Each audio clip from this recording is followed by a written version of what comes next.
प्रस्तुत है जिले में आजकल।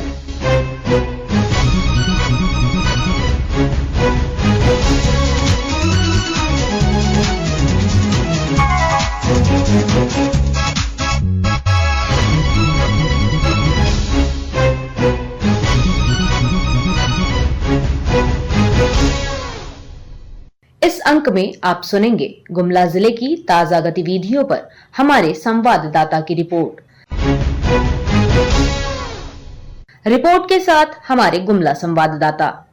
गुमला जिला प्रशासन जिले के किसानों को लाभ पहुंचाने के लिए 5 एनजीओ के साथ मिलकर एक प्रोस्पर प्रोजेक्ट के नाम से योजना शुरू किया है। इस संबंध में उप विकास आयुक्त ने बताया कि प्रोस्पर प्रोजेक्ट करके एक हम लोग स्टार्ट किए हैं, जिसमें फर्स्ट डेमोन्स्ट्रेशन फेज 1.5 साल का होगा, जिस पर जिले के 9 ब्लॉक के 100 विलेजेस का चयन किया गया है। और उसके बाद सेकंड फेज जो होगा, जिसमें अगर इसका सक्सेस को देखते हुए हम लोग रेस्ट 500 विलेज लोग को प्रपोजल दिया है, जिसको हम लोग भी करेंगे। प्रोस्पर प्रोजेक्ट में कन्वर्जेंस से गवर्नमेंट की तरफ से जो डिस्ट्रिक्ट के डिफरेंट डिपार्टमेंट से कन्वर्जेंस के तहत इसको सपोर्ट किया जाएगा। बाकी जो CSOs है वो कैपेसिटी बिल्डिंग ऑन INRM के तहत विभिन्न चयनित गांव है उस पर अब सर्वे करके इरिगेशन से लेके हर एक तरह का लाइवलीहुड की योजनाओं को ये लोग क्रियान्वित करेंगे। इसी क्रम में मैं एक प्रधान जो गुमला जिला का ही एक CSOs है, जिसको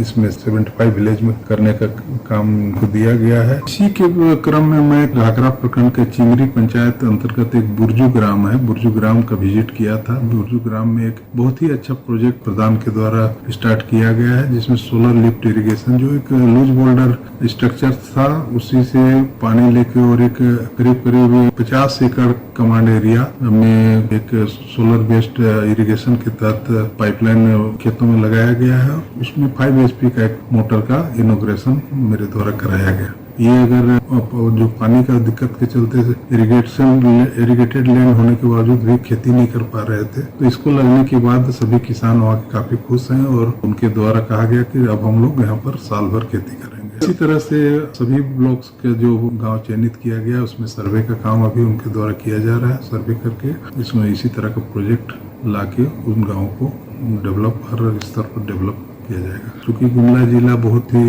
दूरस्थ और पहाड़ी क्षेत्र होने के कारण यहाँ कुछ काम नहीं रहने से यहाँ के लोग पलायन कर जाते हैं। जो खाली के दिनों में अगर उनका यहाँ पर जमीन उपलब्ध है, सब कुछ है, और अगर काम रोजगार मिल जाएगा और अपना रोजगार करने लगेंगे, तो ये पलायन भी रुकेगा, विकास भी होगा। गुमला जिले में सिक्कल सेल एनीमिया की जांच के लिए लगातार काम किया जा रहा है। अब तक इस अभियान के तहत 8,51,554 लोगों में से 11 मई 2025 तक 7,13,507 लोगों की जांच की जा चुकी है। जांच में जो परिणाम सामने आए हैं, उनमें सिक्कल सेल रोग से 370 लोग पीड़ित मिले हैं, जबकि सिक्कल सेल वाहक के रूप में 1,752 लोगों की पहचान की गई है। वहीं 1,721 लोग जांच में अपुष्ट पाए गए हैं। बहरहाल गुमला जिला प्रशासन जिले वासियों से अपील की है कि जिनकी अब तक सिक्कल सेल एनीमिया की जांच नहीं हुई है, वे अपने नजदीकी स्वास्थ्य केंद्र में जाकर जांच जरूर कराएं। यह जांच पूरी तरह निःशुल्क है और आपकी सेहत के लिए जरूरी है। वहीं दूसरी ओर जिला प्रशासन जिस तरह से किसानों को लक्षित कर उन्हें लाभ पहुंचाने के लिए एक नई योजना शुरू की है, निश्चित रूप से आने वाले समय में यह सार्थक साबित होती है तो जिले से न केवल पलायन रुकेगी, बल्कि यहां रोजगार का भी सृजन होगा। नरेश कुमार, आकाशवाणी समाचार, गुमला। अभी आप सुन रहे थे गुमला जिले की ताजा गतिविधियों पर हमारे संवाददाता की रिपोर्ट पर आधारित कार्यक्रम जिले में आजकल।